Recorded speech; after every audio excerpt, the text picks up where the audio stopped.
Hi, everyone. Welcome to Mighty Champions Daily Live. We come here every day, and same time, you can join from wherever you are. And we share, we discuss, we explore some aspect of mental health, of well being.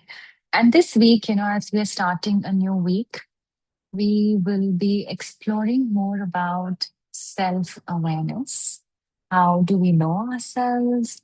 And by knowing ourselves, how do we manage our reactions and our outside world? So, if we had to, give a theme for today or discuss the topic for today, it would be how our brains react under pressure. And again, if we had to give names to the brain, different parts of the brain, can we understand the alarm brain? Can we understand the wise brain? And can we find out the reaction gap? So that's what today is about. And as we go further in the week, we will be learning and practicing more about self awareness. So, the core idea of today is that our reactions are simply patterns that the brain and nervous system have learned. And because they are learned, they can be changed. So, how do we change them? Now, as we do, we will spend just a few minutes arriving into our session today, and we'll practice together a short arrival practice. So, for that, I invite everyone to settle down, sit comfortably, if that's possible, with your feet on the floor. And before we start talking about the mind, let's first notice the body. You don't need to change anything. Your body's been responding to you all day long. So let's simply find out what it's saying. So if you settle down, maybe gently closing your eyes.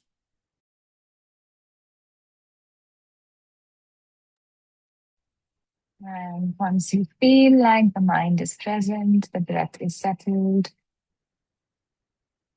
notice your feet. How do your feet feel today? Are they relaxed or are they pressing into the floor?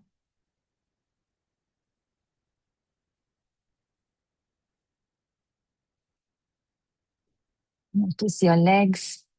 Are they heavy, restless, relaxed?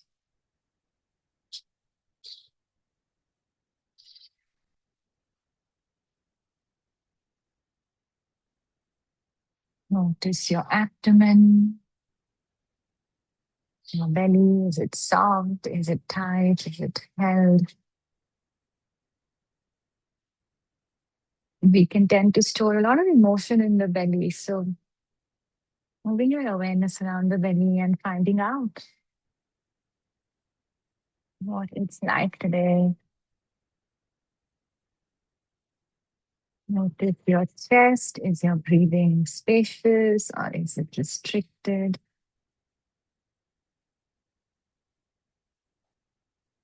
Do you feel an openness in your chest? Is it a bit tighter today?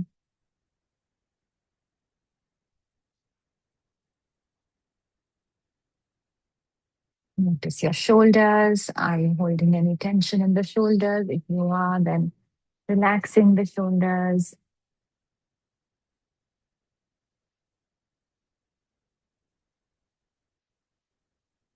Notice your jaw. Is it relaxed?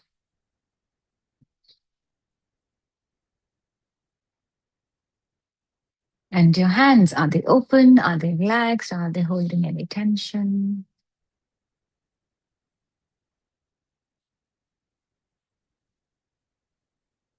And now notice your overall state. Do you feel settled today? And we can feel differently different days, so not to judge how we are feeling. Simply noticing. Do you feel activated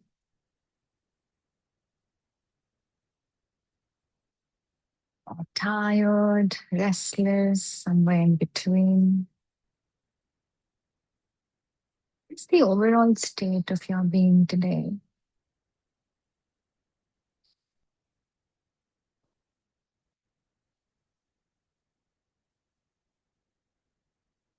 And then I invite you to take 3 deep breaths with a longer, slower exhalation.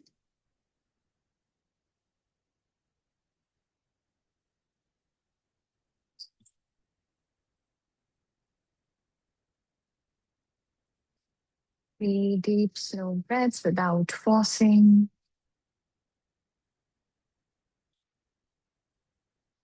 And then setting an intention for your time here today together.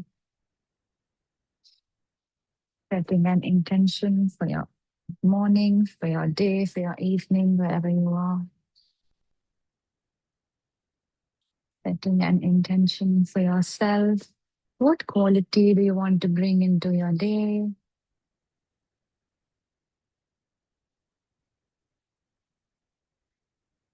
And then slowly and gently opening your eyes. We usually start with noticing the body. More often than not, our arrival practice involves noticing the body. And it's one of the most useful things that we can learn to do because the body often knows that we are under pressure before the conscious mind does. And therefore, it can be really useful to pick up cues from the body and to start building a stronger body mind connection. Some practices help us do the same thing. Practices like yoga or anything where your movement stays coordinated with breath or with more awareness. It just helps us feel like we understand the body, or we can listen to cues from the body as to how it's feeling or if it needs something, because the body is one of the first indicators of pressure, of stress that we could be feeling inside, even before mentally we've registered it. Okay, so coming back to our reactions and what makes us react, perhaps you can think of the last time you reacted in a way you later wish you had not. All of us have done that. Maybe you became angry or you said something harsh or you shut down, or you walked away, sent a message you shouldn't have sent. And soon after, or later on, we can tend to have a thought, why did I do that? Or I could have handled that differently. So today we're going to look at what happens in those moments from the perspective of our biology. So, why do we sometimes explode or shut down and then only later on to wonder why we could not have handled the situation differently? So, we will learn to see as we go ahead how the brain has learned to respond in this way. Now, the brain is not waiting for us to finish thinking. So when something threatening happens, what do you think happens first, your thinking or your reaction? When something threatening happens, what do you think happens first, your thinking or your reaction? Now, we could think that when we perceive something, we think about it, we decide what it means, and then we react. Right? That's how logically it should function. Something has happened, we process it, and then we make meaning of it, and then we react accordingly. But the brain doesn't always work like that. And to explain that, we will use a simple 3 system model.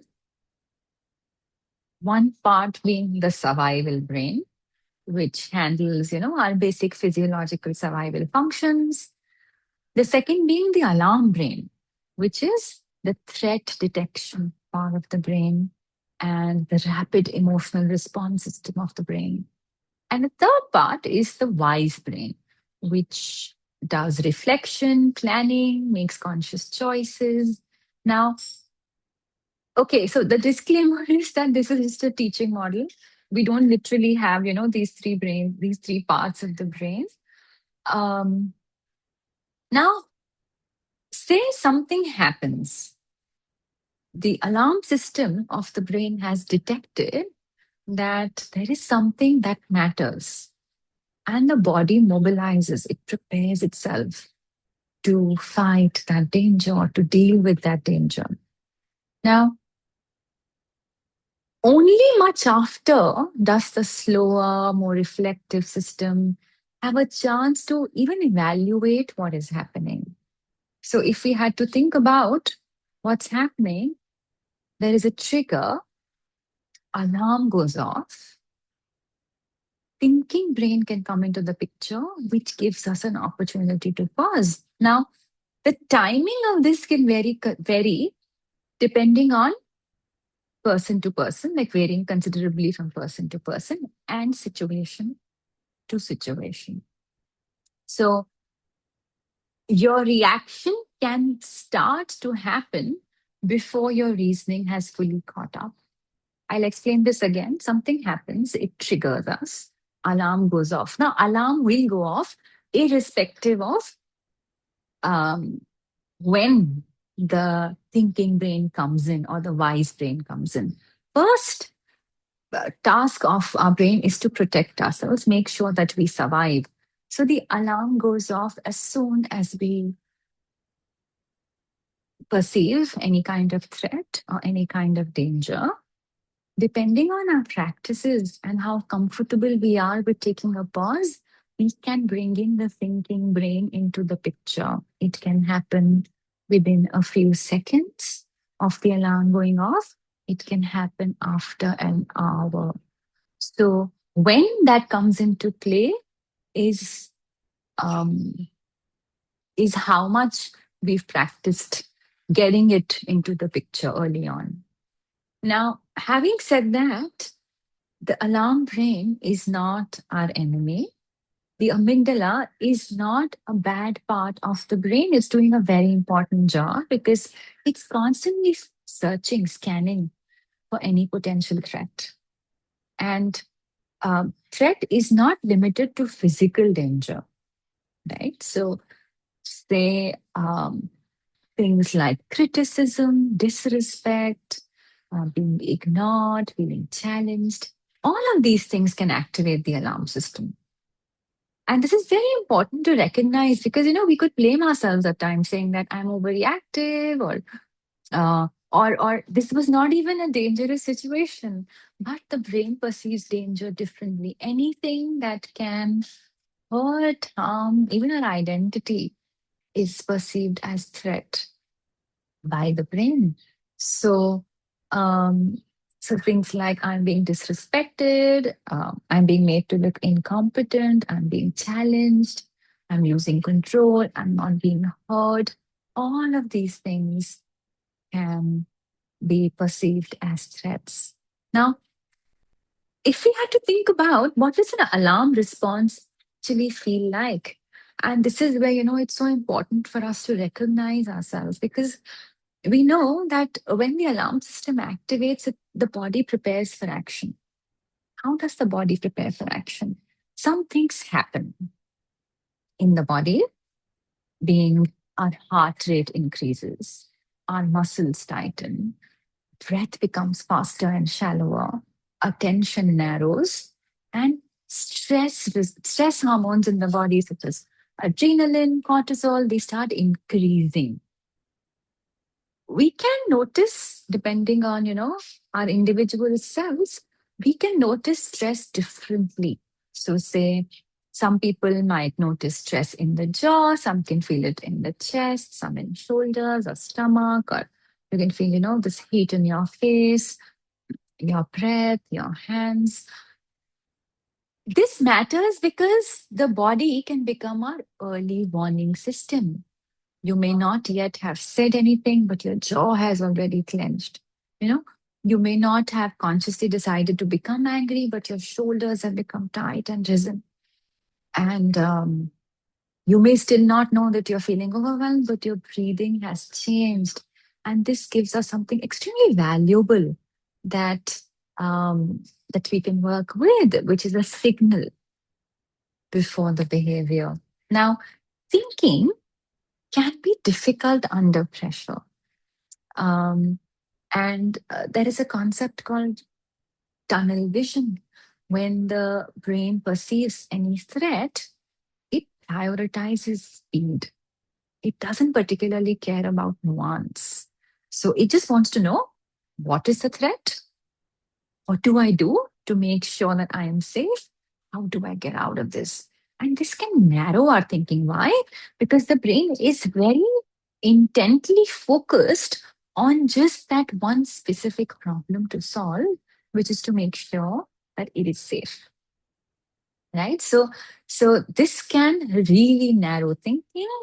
And this is also known as tunnel vision, in which reasoning can become more difficult, access to words can become more difficult. And, in hindsight, we always think, I knew what I should have said. I wish I had said that.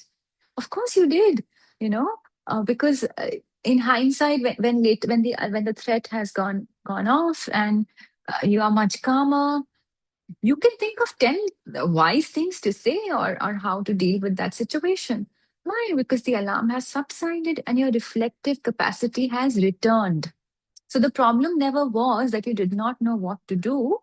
The problem was that at that time, you could not access the same level of choice in that heightened emotional state or in that physiological state. So, this distinction can help us remove a lot of self judgment, which is unnecessary, um, because it's how the brain functions, which doesn't mean that we cannot practice getting the the reasonable part of the brain early into the picture.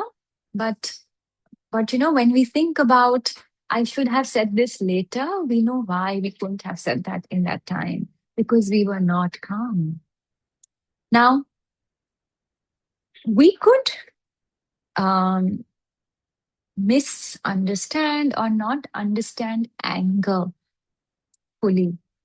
So, um, there are other responses that could also be stress responses. So there's one response which we understand, which is explosion. We our energy is going outward. There is anger, there are sharp words, aggression, raised voice, and immediate action. But there's also shutdown. So now the system moves in the opposite direction. We could go silent, we could withdraw, we could go blank, numbness, not knowing what to say, walls going up, and just checking out. Sometimes emotionally we are checked out.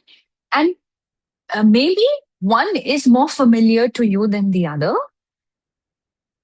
Some of us naturally um, get into, a more, say, explosive state. Some of us go into a shutdown state. So maybe thinking for yourself which one is more familiar to you. And then asking yourself an important question, which is, what does your reaction look like before it becomes visible to someone else? This is the most sophisticated question, because if we can learn to catch the process early, then we don't have to wait until we either explode or we shut down. So just taking a minute to think about, what does your reaction look like before it becomes visible to someone else? What happens inside you?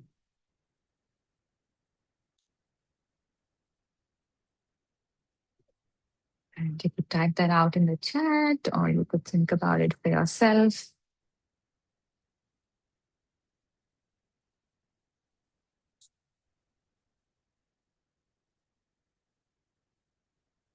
What happens?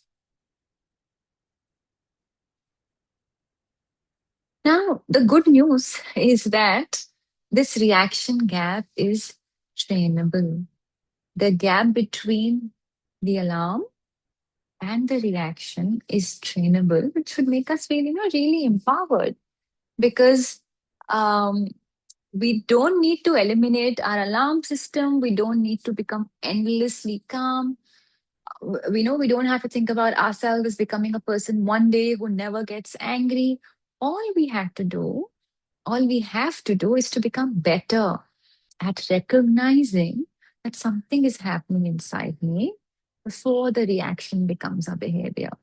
And this is how we learn. It's the beginning of self management. So, um,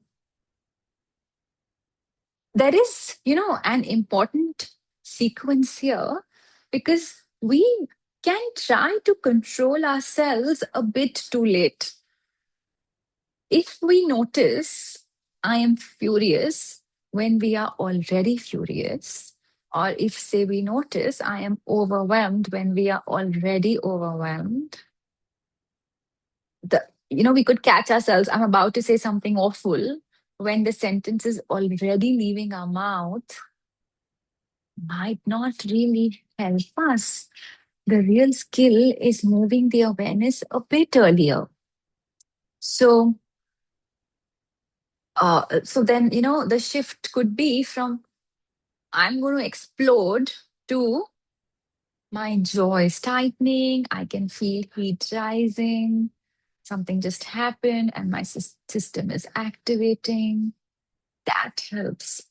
And I can, I just give you my example, speak for myself. For me, sometimes I can tend to feel, if something could make me feel anxious, or if something is there that I'm starting to feel uncomfortable about, I very quickly catch on to, say, my heartbeat feeling a bit different, racier. And for me, that's my first signal. When I feel my heart beating faster, is when I stop and I ask myself, what is it that I am feeling troubled about? Or did something happen um, that, is starting to create this anxiety for me? And it could be the minutest of things. The good thing about this approach is that I am able to sometimes, and I sometimes it's not even there in my conscious mind. So I need to go maybe 2, 3 minutes earlier into what just happened, or check in, try to recall, and I pick up something maybe sometimes very innocuous that I feel like could have troubled me, and then I can either resolve it or reassure myself, or it takes away from that looming, brooding anxiety. So it can really help us if we just catch the body talking to us, giving us signals, and then decide what to do with it. Now, this matters more than just dealing with anger because it can help us, the reaction gap can help us with our relationships because um, it can keep us from becoming activated and then saying something another person can feel really hurt about. It can help us in leadership because, a leader's emotional state can change the emotional climate of, say, a room, of a team. It can help us with parenting because children are great. They are experts at picking up on our nervous system. Before we even say something, they know how we are feeling. So it can really help, this skill can really help us with giving our children the kind of comfort, feeling of safety, because we ourselves are at rest. It can help us with decision making because um, our the field of possibilities becomes wider. We just learned that alarm, it narrows the field of possibilities. So when we have to take a decision, we are calmer, we can create a gap. It expands that field of possibilities. Sometimes also, with self-respect, because if we repeatedly behave in a way that doesn't reflect our values, doesn't align with who we are, then it can slowly, begin to erode or damage our relationship with ourselves. So again, the task for us is not to control our anger, control our temper. It's simply to develop a more harmonious, connected relationship with ourselves, with our bodies.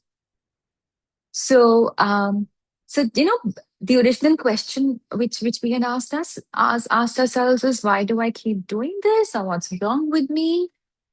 We can change that question to asking ourselves, what happens inside me immediately before I do this? And that's a much more useful question, because it helps us investigate our pattern. Now, we will do a small practice, and through the practice, we learn to find the first signal. So I invite you again to take a seat, settle down if that's possible, and just bringing all your awareness, all your attention to yourself.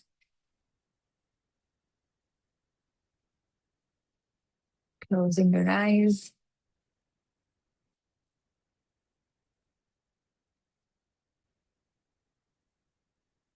And now bringing to mind maybe a recent situation or an issue which you think you tend to become reactive. So why not going fully into the situation? Maybe looking at it from a bit of a distance, but thinking about it, bringing it to your conscious awareness, something that perhaps could be troubling, which is unresolved. And when you bring to mind that situation, simply noticing what happens first in your body. Where do you feel it?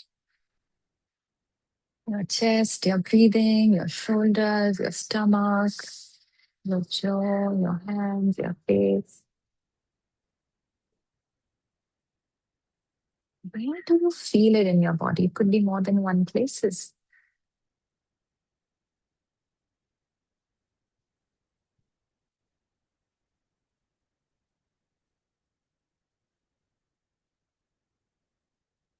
And making note of this signal. So like for me, it's my heartbeat. For you, it could be your breath. Whatever comes in your awareness first. It could be your hands, you could feel like your hands are shaking a bit. You could feel some sweat on your face, some heat on your face. You could feel your stomach clenching, becoming tight. Making note of this signal.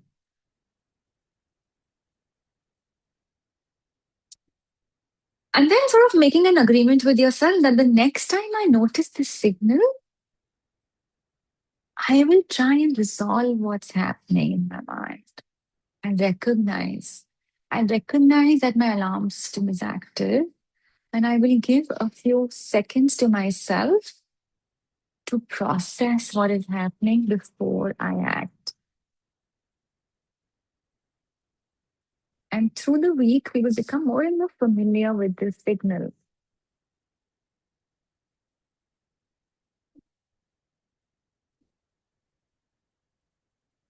And with that, taking 3 slow, deep breaths, extending the exhale if you can.